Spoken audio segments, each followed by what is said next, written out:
प्रतीक जी, बंदर की चंचलता देख करके जंगल के लोगों ने एक बार उसे राजा चुन दिया। अब चुन दिया तो चुन दिया। एक बार एक शेर आया और बकरी के बच्चे को उठा के ले गया। सारे लोग दौड़ के गए बंदर के पास, बोले कि हमारे बच्चे को बचाओ। हाँ।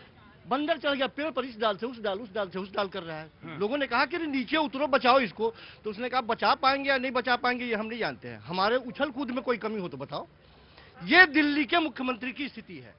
लगातार लगातार इधर से उधर, उधर से इधर, उधर से उधर। देश के प्रधानमंत्री को पता नहीं था कि 8 तारीख को नहीं दे पाएंगे हम। उन्होंने क्यों कहा कि बजट में सबसे पहले 2,500 रुपया देने का हम प्रयास करेंगे, और डंके की चोट पे वो कह रहे थे। तो लोगों ने, दिल्ली की जनता ने देश के प्रधानमंत्री के भरोसे पर मुहर लगाई है, और दिल्ली के मुख्यमंत्री कहती है, दिल्ली की जनता ने प्रधानमंत्री के आश्वासन पे मोहर लगाई है, तो धैर्य रखो ना, सब्र रखो ना। वो कह रहे हैं कि हमारे पांव का काटा है, हम ही से निकलेगा। तो तुम काहे परेशान हो भाई? रोज पहुंच जाते, कोई काम धंधा नहीं है क्या? रोज जाके जिंदाबाद मुर्दाबाद मुर्दाबाद जिंदाबाद करते हो। 2 दिन बचे हैं। हाँ। और दिल्ली की मुख्यमंत्री कहती है कि आम आदमी पार्टी की औकात नहीं है कि सवाल पूछे। 2% का ही अंतर है साहब। हाँ। 2% ही मतों का अंतर है, औकात की बात मत कीजिए आप। अरे डंके की चोट पर जो कहे हैं वो पूरा कीजिए, नहीं तो गद्दी खाली कीजिए। राइट, एक मिनट रुको रुको। आज इन्होंने पहले हाथ उठा दिया था जी। ये जो कहानी कह रहे थे ना, दरअसल वो बंदर और काहे की? बंदर के उछल कूद की। और नहीं, बंदर और कौन दूसरा था?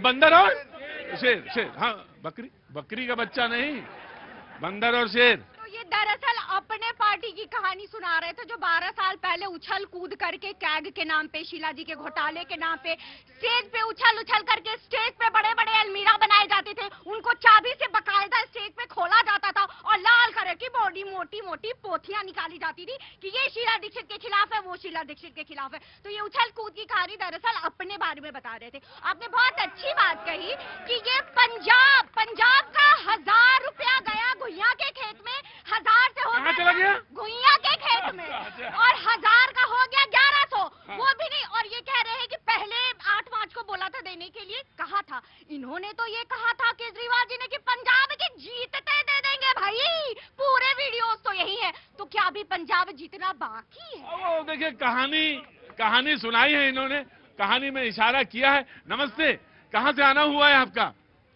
कहाँ से आई? बिहार में। गया से? अरे वो तो गया तो बहुत अच्छी जगह है, मतलब जीते जी भी जाना चाहिए, और पितरों के लिए है। 5 साल बाद यमुना साफ कर रहे थे केजरीवाल साहब, आज की डेट में कहाँ है यमुना? आज की डेट में जैसे बीजेपी की सरकार बनी है, यमुना अरे देखो भाई, बंदर पेड़ पे चढ़ा हुआ है अभी, बेकार बात ना करो। बंदर पे गजब कहानी सुनाई है। बोले यमुना का वादा किया था केजरीवाल जी ने, प्रवक्ता कह रहे हैं बंदर और शेर की कहानी। तो बंदर पेड़ पे चढ़ गया है, अब जब उतरेगा तब आप सफाई करवा लीजिएगा, अभी तो वो पेड़ पे चढ़ा है। अब तो हमारी बीजेपी सरकार सफाई करवा रही है ना, मोदी जी सफाई करवा रहे हैं। जी जी। 2013 में बंदर चढ़ा था, 25 में उतार दिया उसको। अच्छा ठीक है, now the BJP will respond. जी देखिए, बंदर कौन है और शेर कौन है ये हमको बताने की जरूरत नहीं है, सब लोग जानते हो ना भैया। अब मैं ये कहूंगा कि बंदर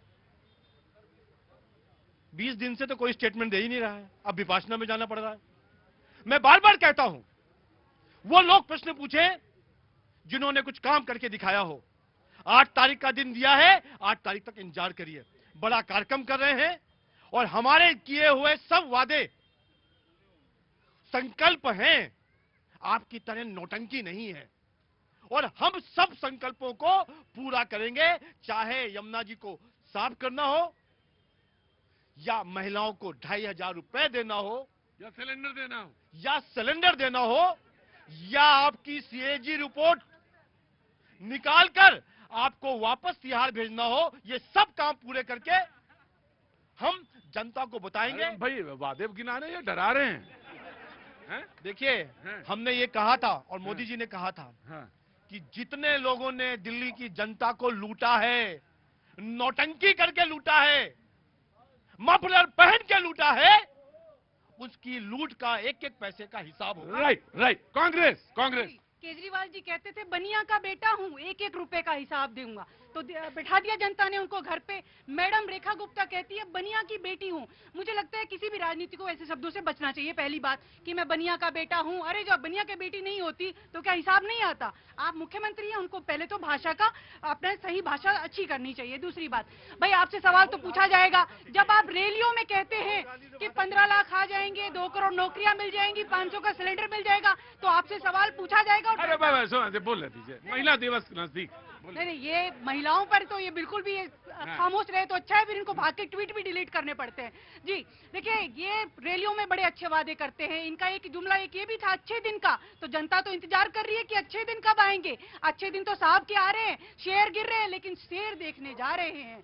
तो शेर जो देखने जा रहे हैं उनसे सवाल पूछा जाएगा कि भाई आप रैली में आप बोलकर गए थे कि 8 मार्च को आ जाएंगे पैसे 2500 रुपए, तो महिलाएं आपसे सवाल पूछेंगी ना 2500 रुपए कब देंगे? कि यही महाराष्ट्र की तरह लाड़की बहन योजना के तहत आपने 9 लाख महिलाओं को बाहर कर दिया, तो आपसे पूछा जाएगा आप चुनाव में वादे कर देते हैं और फिर कह देते हैं तू। राइट, बिल्कुल। मैं अभी के पास आ गया, चार्टर्ड अकाउंटेंट के पास आऊंगा। देखिए फर्क साफ है।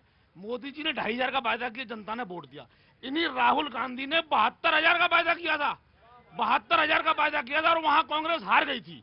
तो भरोसा है, तो जब हार गई तो कहा 72,000 देंगे? इसका मतलब है कि जनता को इनके वादों पर ट्रस्ट नहीं है। अगर 8 मार्च का वायदा है तो 8 मार्च की 11 बजे, रात के 11 बजे से पहले पूछने का हक किसी को भी नहीं है। 8 मार्च का 9 मार्च को पूछिए, वो हम भी पूछेंगे, आप भी पूछिए। और अभी बात कर रहे थे आम आदमी पार्टी के नेता कि 2% का फर्क है। देखिए आप संविधान की बात करिए, बाबा साहब का संविधान है, जिसको बहुमत है, अगर वो एक आदमी के एक वोट से मिला तब भी बहुमत है, सरकार उसकी है। इसलिए आपको ये बात बोलने का अधिकार नहीं है कि 2% है, 3% है, कुछ नहीं। अगर एक वोट से भी ज्यादा है, सरकार अगर बन गई तो सरकार है। आप हारे हैं, औकात मत नापिए, इस बात को ध्यान में रखिए। 2% का जो फर्क होता है वो औकात नापने की बात है। जवाब दे रहा हूं। इन्होंने कहा कि भगवान भी हमको नहीं हरा सकते, किसी के बाप में दम नहीं है। कहा कि नहीं कहा? और हार गए। बाप के ऊपर बात बोल रहे हो आप लोग। और आपको क्या जनता ने दिखाया? यही केजरीवाल जी का जवाब था कि किसी के बाप में दम नहीं है जो केजरीवाल को हरा दे। और आज मैं कहता हूं कि इन्होंने कहा कि वो शेर के बच्चे से खेले। भैया जो शेर होगा तो शेर के बच्चे से खेलेगा, और जो क्या होगा वो किसके बच्चे से खेलेगा? नॉन बायोलॉजिकल बताने वाले की भी 63 सीटें काट ली गई। मैं देखिए एक बात बताऊं, बहुत सीधी सी बात है, जो बार बार ये आ रहा है ट्वीट का शेर शेर शेर शेर। आप प्रगति देखेंगे नहीं, वन में जाएंगे नहीं। मैं बस सारे सवाल का जो मैं समझता हूं, जरूरी नहीं कि मैं जो समझ रहा हूं बिल्कुल सही समझता हूं।